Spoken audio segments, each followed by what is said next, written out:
नकाब वाले शख्स की धमकी सुनकर वहां मौजूद सभी लोग पीछे हट गए। इधर यति के हाथों को खंबे से खोलते हुए उस गुंडे ने यति के हाथों में रस्सी बांध दी। वो रस्सी पकड़कर यति को घसीटने लगा। यति अपना पूरा जोर लगाकर खुद को रोकने की कोशिश कर रही थी, लेकिन उस गुंडे ने यति को घसीटते हुए ले जाकर उस नकाब वाले आदमी के हाथ में रस्सी थमा दी। नकाब वाले आदमी ने गुंडे से पैसे लेते हुए हंसते हुए बोला, ये ले, जा ऐश कर। ऐसी लड़की अभी तक इस बाजार में आई नहीं थी। अगर इसके सर पे निशान ना होता तो मैं लाख रुपए से एक पैसा कम नहीं लेता। चल जा, तू भी क्या याद रखेगा कि क्या मजे की चीज बेची है तुझे। यति उस नकाब वाले आदमी को अभी भी हैरानी से घूर रही थी। वो खुद को खींचते हुए जिद पर अड़ गई थी। उसके साथ ना जाने के लिए वो रस्सी को अपनी तरफ खींच रही थी। इस पर नकाब वाला आदमी यति को ऐसे देखकर उसके पास आया और गुस्से में अपने सख्त हाथों से यति के गले को पकड़ लिया। यति इतना ज्यादा डर गई, उसके पंजों की जकड़ की वजह से यति की आंखें बाहर आती जा रही थी।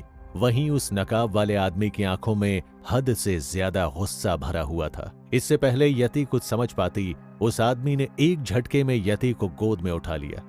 यति चिल्लाने की पूरी कोशिश कर रही थी, लेकिन उसके मुंह पर पट्टी के कारण वो बेबस थी। इस पर नकाब वाले आदमी ने दांत पीसते हुए अपनी भारी सी आवाज में धीरे से यति से कहा, ए लड़की, शांत हो जा और चुपचाप मेरे साथ चल। याद है ना उस शराबी की गर्दन किस तरह मरोड़ी है? मुझे ज्यादा वक्त नहीं लगेगा तुझे खामोश करने में। यति डर के कारण बेहद सहम गई और चुपचाप उस आदमी के साथ जाने के लिए मजबूर हो गई। नकाब वाले आदमी ने यति को गोद में उठा रखा था। देखते ही देखते यति की आंखें खुद ब खुद बंद होने लगी और यति कब उस नकाब वाले आदमी की बाहों में बेहोश हो गई, उसे खुद को पता नहीं चला। वहां से निकलते ही नकाब वाला आदमी यति को लेकर एक झोपड़ी के पास पहुंचा। उसने उस झोपड़ी के मालिक को कुछ पैसे दिए और यति को लेकर अंदर चला गया। उसने बेहोश यति को झोपड़ी में लगे बिस्तर पर लिटा दिया। कुछ घंटों बाद यति को होश आया। यति ने अपनी आंखों पर जोर देते हुए आसपास देखा तो पाया कि वो एक अंधेरी सी झोपड़ी में थी। उसके शरीर पर एक भी कपड़ा नहीं था।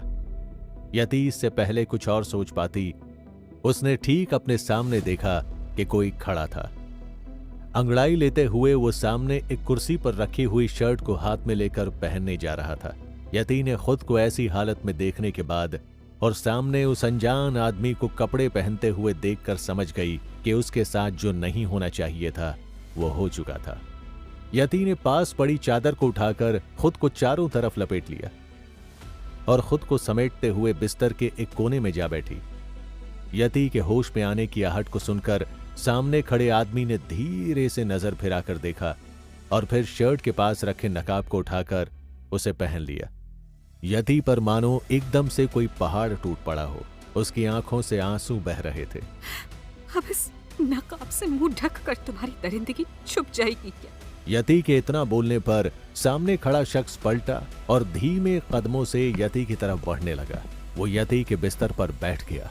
उस शख्स ने जैसे ही यति की तरफ अपना हाथ बढ़ाया, यति ने बिना कुछ सोचे ही उस शख्स के गालों पर एक जोरदार थप्पड़ जड़ दिया। थप्पड़ मारने के अगले ही पल वो हद से ज्यादा सहम गई, क्योंकि उसके सामने उस शराबी आदमी की मौत का नजारा घूम गया था। मेरी जिंदगी बर्बाद हो गई। इस शख्स ने यति के हाथों से थप्पड़ खाने के बाद उसे पलटकर घूरते हुए देखा। यति अभी भी सहमी हुई थी और उस शख्स की गुस्से भरी आवाज को देखकर यति और भी जोर से रोने लगी। वो शख्स गुस्से में बिस्तर से उठ खड़ा हुआ और बिना कुछ कहे ही झोपड़ी से बाहर चला गया। यति वहीं बिस्तर पर बैठी हुई मन ही मन खुद को कोसे जा रही थी। मैंने ऐसा क्या गुनाह किया था जो मेरे साथ ये हुआ? मैं बेची गई, मैं खरीदी गई और आज अपनी इज्जत भी गंवा बैठी। अब मैं क्या करूंगी, कहाँ जाऊंगी? घर में किसी को पता होगा भी कि नहीं कि मेरे साथ कुछ ही घंटों में क्या कुछ हो गया है।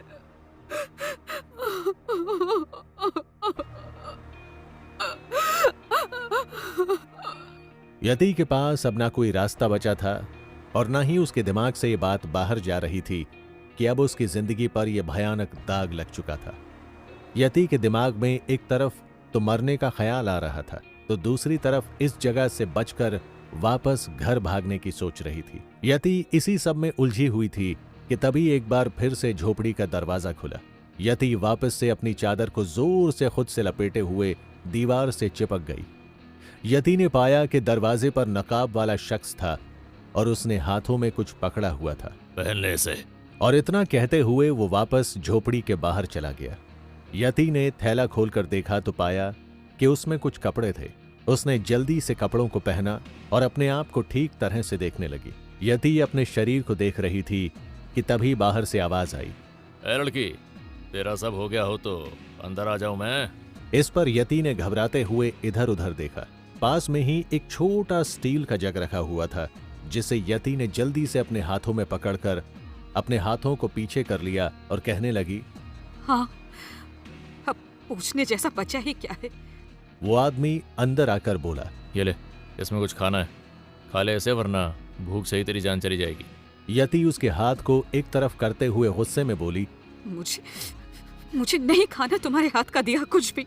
इस पर वो शख्स जैसे ही यति के पास आया, बिना पल गंवाए यति ने उस शख्स के सिर पर जग दे मारा। एक झटके में चोट लगने की वजह से वो जमीन पर गिर पड़ा। वो शख्स समझ गया था कि यति उसके हाथ इतनी आसानी से नहीं आने वाली। यति इस मौके का फायदा उठाते हुए झोपड़ी से बाहर निकल गई। यति के लिए वो जगह पूरी तरह से अनजान थी और आसपास के लोग यति को हैरानी से देखने लगे। यति सबकी नजरों से खुद को बचाकर वहां से निकलना चाह रही थी, लेकिन हर किसी की नजर यति पर ही जमी हुई थी। यति ने वहां से भागते समय एक दो लोगों से इस जगह से निकलने का रास्ता पूछा, लेकिन यति को देखने वाला सवाल पूछते ही या तो वहां से दूर हट जाता या बिना जवाब दिए ही वहां से चला जाता। परेशान होकर यति ने चिल्ला चिल्ला कर लोगों से पूछना शुरू किया, कोई तो मुझे बताओ, यहाँ से निकलना कैसे है? मेरी मदद करो, मैं आप सबके सामने हाथ जोड़ती हूँ। मुझे यहाँ जबरदस्ती लाया गया है, मेरी मदद करो। लेकिन यति की बातों को सुनने के लिए वहां कोई भी नहीं था। लोग किसी अनजान लड़की के मामले में पड़ना नहीं चाहते थे। यति भागते हुए कितनी ही गलियों में गई, छुपते छुपाते आगे बढ़ी, पर वो किसी भी तरीके से उस गांव से बाहर नहीं निकल पा रही थी। लेकिन आखिर में उसे एक ऐसा भी रास्ता नजर आया जो गांव से बिल्कुल ही बाहर जाता हुआ लग रहा था। यति भागते हुए उस गांव के बाहर पहुंची। वहां एक छोटा सा बाजार लगा हुआ था, पास ही कुछ लोग थे और दुकानें थी। यति वहीं पर एक दुकान पर आ रुकी। उसे जोरों से भूख लग रही थी। वहां दुकान पर रखे ब्रेड और नरम रोटियों को देखते हुए उसने धीरे से दुकान वाले से कहा, भैया, मुझे कुछ खाने को मिलेगा? पैसे वैसे हैं तुम्हारे पास? तुम्हें देखकर लगता तो नहीं यहाँ की तो होगी नहीं तुम। वो सब छोड़िए, आपको खाना नहीं देना तो मत दीजिए, पर यहाँ से बाहर निकलने का रास्ता बता दीजिए। मेरी मदद करिए, कम से कम सूर्य हवेली तक पहुँचने के लिए कौन सा रास्ता जाता है ये तो बता दीजिए। सूर्य हवेली का नाम सुनते ही वहां आसपास खड़े सभी लोग हैरान हो गए। यति को हैरानी से देखने लगे। यति को समझ ही नहीं आया कि लोग उसे ऐसे क्यों देख रहे थे। और फिर उसके बाद यति के साथ जो हुआ उसका दिल दहल गया।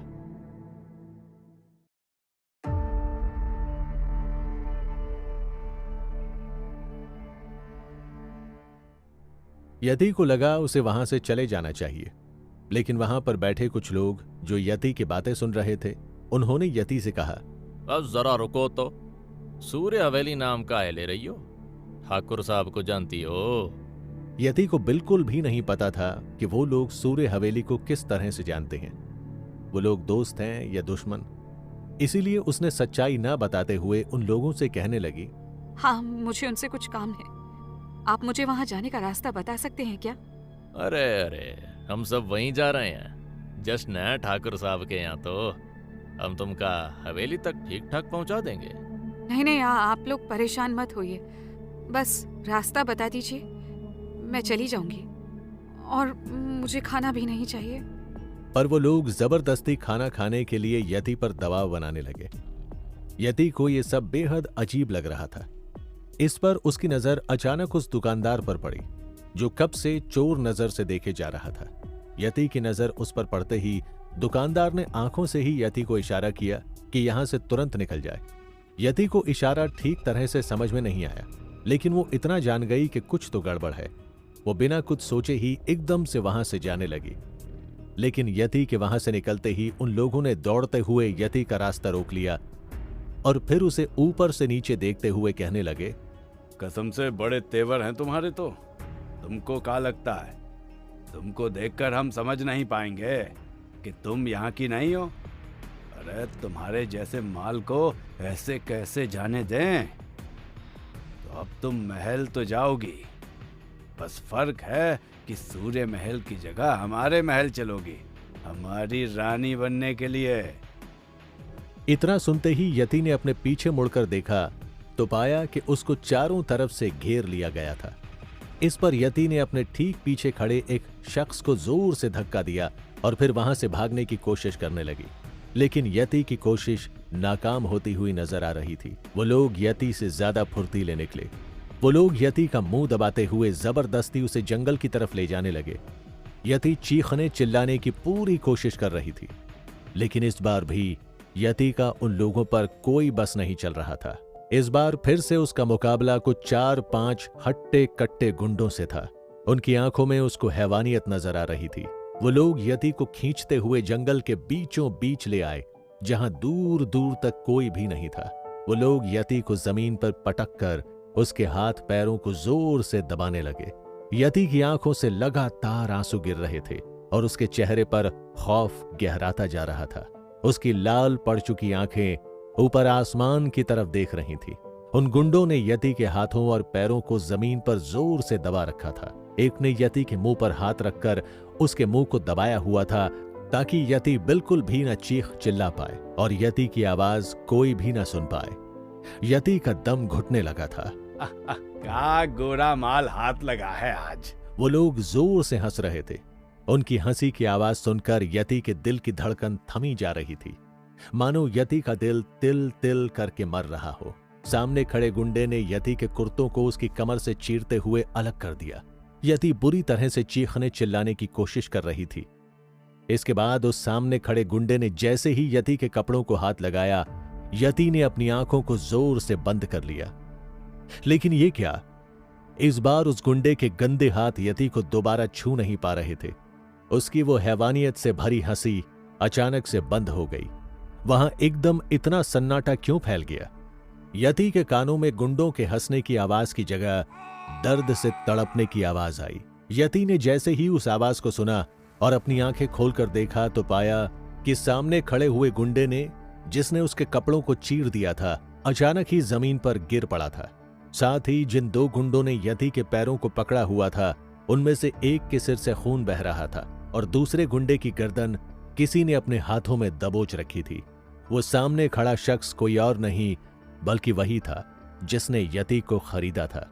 यति पूरी तरह से हैरान थी। यति की आंखों के सामने देखते ही देखते 3 लोगों की जान चली गई थी। हालांकि वो लोग यति के साथ कुछ अच्छा नहीं कर रहे थे, लेकिन फिर भी एक साथ 3 लोगों का खून बहते हुए देखकर वो पूरी तरह से डर गई थी। जब तीसरा गुंडा लथपथ होकर जमीन पर गिर गया, इस पर नकाब वाला शख्स उठकर खड़ा हुआ और अपनी भारी सी आवाज में जोर से गरजते हुए बाकी 2 गुंडों से कहने लगा, अगर मौत को सामने देखकर भी तुम यहाँ से पीछे नहीं हट रहे हो तो यकीन मानो अगले पल में अपने बाकी साथियों के साथ नर्क में होगे तुम दोनों। तुम्हारी इतनी हिम्मत कैसे हुई? अरे जानत नहीं हो कहा कि हम कौन हैं? अगर अब आगे बढ़ा तू तो हम इस लड़की को छोड़ेंगे नहीं। इसको बचाने के लिए ये सब कर रहा है ना तू? इतना बोलते ही एक गुंडे ने यति के गले पर चाकू रख दिया। जब इतने लोगों को मार दिया तो एक लड़की के मारने से मुझे क्या फर्क पड़ेगा भला? बस इतना याद रखना कि इसके मरते ही अगली लाश तेरी गिरेगी।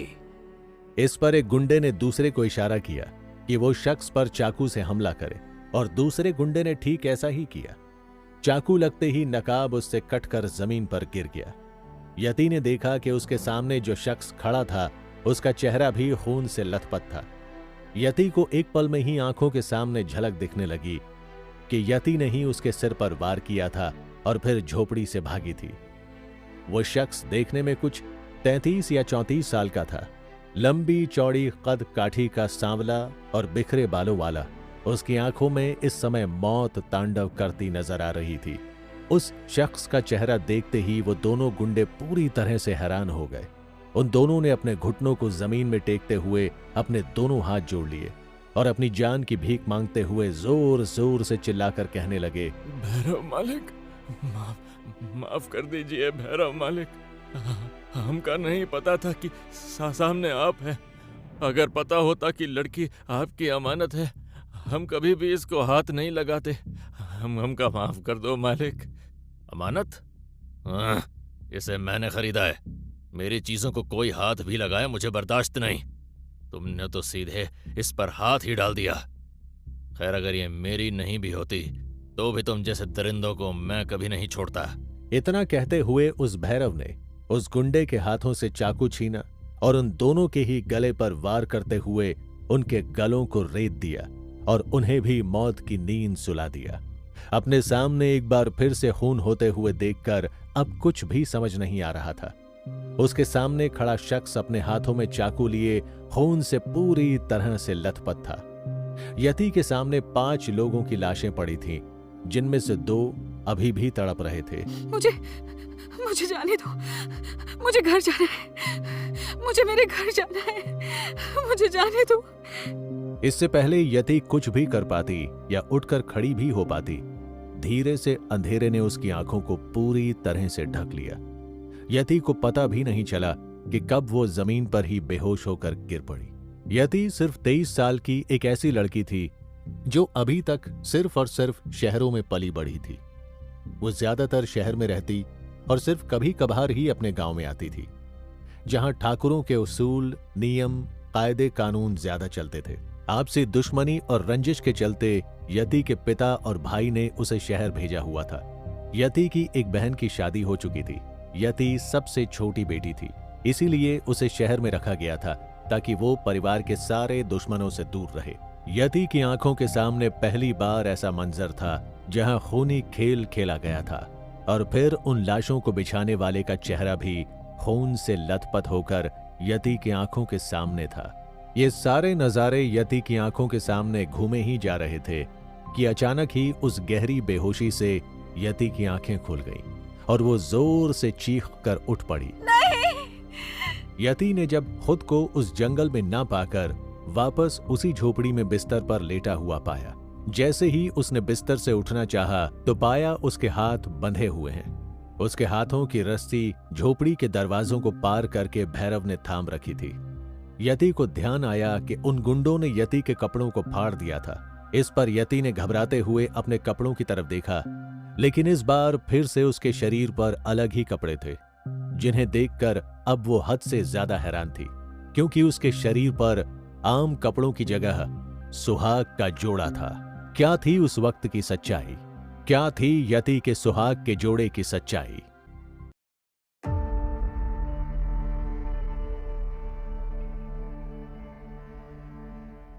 यति के बदन पर दुल्हन का जोड़ा था। हाथों में उसके रस्सियों के साथ साथ चूड़ियां थीं, पांव में घाव के साथ पायल, सिर में चोट के घाव, खून और मांग में सिंदूर। यति कुछ भी समझ पाती उससे पहले ही उसके साथ ये सब हो गया था। ये क्या हो रहा है मेरे साथ? मुझे घर जाना है। मुझे घर जाने दो। मुझे घर जाने दो। यति जोर जोर से रो रही थी कि तभी उसने देखा कि धीरे से झोपड़ी का दरवाजा खुला। धीमे कदमों के साथ रस्सी को हाथ में लपेटे हुए भैरव यति की तरफ बढ़ा।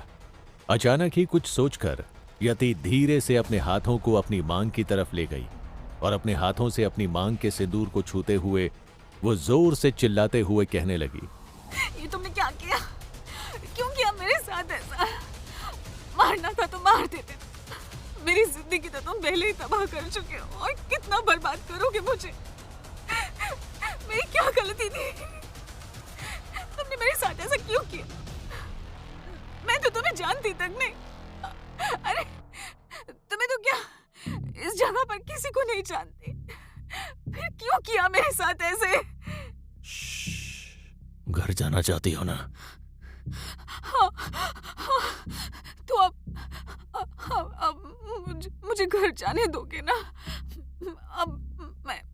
मैं घर जा सकती हूँ ना? आज की रात यहीं गुजार लो। मैं तुम्हें कल सुबह की पहली किरण फूटते ही तुम्हारे घर तुम्हें खुद छोड़कर आऊंगा। रात गुजारने के नाम पर यति सहम गई, क्योंकि पिछली बार वो बेहोश थी जब उसके साथ गलत हुआ। लेकिन इस बार अगर उसके साथ कुछ होगा तो शायद वो इस बार अपनी जान ही दे दे। क्या मतलब कि रात यहीं गुजार लो? तुम मुझे हाथ लगाने के बारे में सोचना भी मत। इस पर भैरव ने धीरे से तीखी मुस्कान के साथ यति के करीब जाते हुए कहा, और अगर सोच लिया तो क्या करोगी तुम?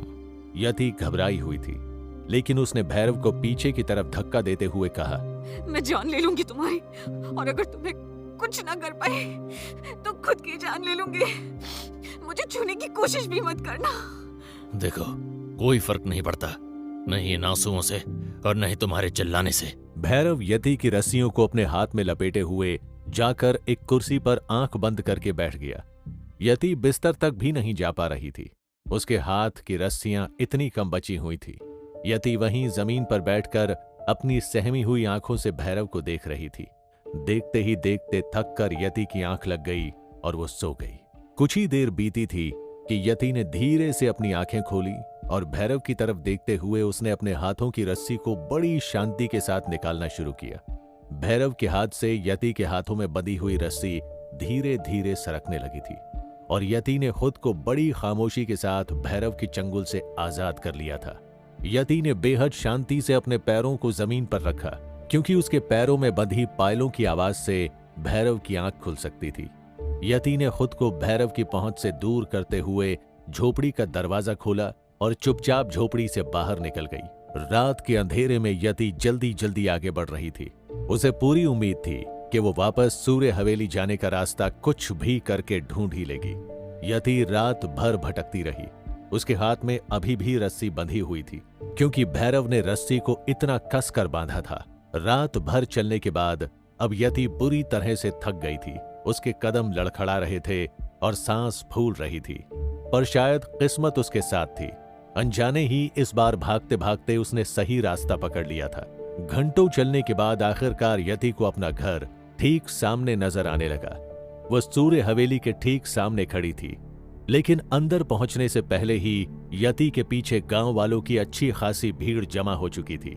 जैसे ही यति ने अपने घर को देखा, उसने दूर से ही रोते हुए जोर से चिल्लाना शुरू कर दिया, बाबा, बाबा मैं आ गई, बाबा, बाबा मैं वापस आ गई, बाबा, बाबा। सूर्य हवेली, जहां गांव के पंच प्रधान और कर्ता धर्ता रहते थे। हवेली में यति के पिता यानी कि ठाकुर दिग्विजय सूर्यवंशी थे। एक बड़ा भाई ठाकुर अंकुश सूर्यवंशी था, जिसका एक हाथ नहीं था, लेकिन अंकुश का दबदबा पूरे गांव में रहता था। यति की भाभी हितिका, जो कि घर की और रसोई की पूरी बागडोर संभाले हुए थी, लेकिन हमेशा सभी से डर के चुप रहती थी। एक बड़ी बहन राम्या और उसका पति सूरज।